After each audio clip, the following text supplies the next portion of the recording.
Il delegato provinciale del CONI Sassari Olbia Tempio, Lucio Masia, a festeggiare, ed è il caso di dirlo, in una città che di sport vive ai massimi livelli, il ritorno in Serie A del sodalizio sassarese Tennis Torres Club. Importantissimo dal punto di vista non solo mediatico, ma dalla valorizzazione dei tanti giovani tennisti che hanno dato vita a questa doppia promozione. Lucio. Intanto è una grandissima soddisfazione, è un'altra perla che si aggiunge a Sassari che nonostante tutto riesce a vivere lo sport in una certa maniera. Ormai noi di queste promozioni francamente ne abbiamo avute così tante che ormai è diventata quasi una normalità. La Torres è un ritorno importantissimo, perché tu sai che cosa vuol dire la Torres Tennis per Sassari, la Torres Tennis che nasce tanti anni fa con Antonio Bozzo, la Torres Tennis che da sola è riuscita a costruire, a fare sì che questo impianto avesse un certo futuro. Quindi una Torres Tennis che in 2 anni ha meritato una promozione in A2, cosa si può dire se non essere felici, fare i complimenti alla società, fare i complimenti alle atleti che hanno guadagnato questa promozione e soprattutto al sodalizio e ai soci che sono riusciti ad essere artefici di questa promozione. Un buon viatico per questa città, lo dicevamo in sede di presentazione, che vive di sport realmente, nonostante le 1000 problematiche legate al lavoro, all'occupazione, a tante altre cose che speriamo possano in itinere venire ad essere aggiustate. Però lo sport veramente non conosce nessun tipo di blocco se non quello che purtroppo è legato talune volte alle sponsorizzazioni. Guarda, lo sport ormai sta diventando una pedina importante per la città di Sassari, che purtroppo sta vivendo la crisi in una certa maniera. Lo sport sta cercando di dare una mano e ci sta riuscendo, per la verità. Certo è che delle difficoltà ci sono e sono indubbie, perché il tessuto economico della città è quello che è.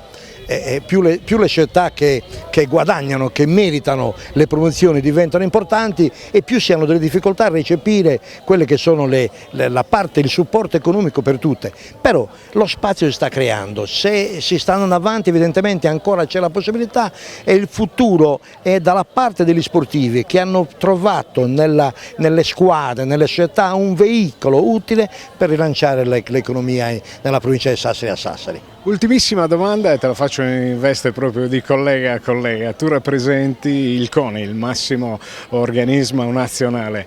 È certo che fa specie, no? Noi abbiamo vissuto tante manifestazioni in itinere anche nell'isola della Sardegna, però questa Sassari realmente con i suoi 120-130 mila abitanti ha tante di quelle società che gravitano nelle massime divisioni in maniera incredibile. Qual è il segreto? No, non si sa, non sto scherzando, non si sa. Poco fa ho fatto un accenno che una città come Sassari, che ha una crisi economica sostanziale, riesca ad esprimere nello sport tante attualità, tante realtà, veramente è inspiegabile, a partire dalla Dinamo, perché la Dinamo è la Dinamo, insomma, ha fatto vivere Sassari una dimensione tale che ormai non riusciamo più neanche ad abbracciarla tutta. Però ci sono tante altre squadre, la pallamano, adesso anche il tennis, ci sono le bocce che sono in A2, ma ci sono campioni italiani che vanno dal pentathlon, che vanno ad altre discipline sportive, adesso mi stanno sfuggendo, ma ripeto, io quando faccio, e tu lo sai perfettamente che ci hai seguito, quando noi consegniamo le benemerenze del CONI abbiamo difficoltà e premiamo soltanto i campioni italiani, andiamo a premiare 43-44 persone che sono campioni italiani, dagli junior sino ai senior.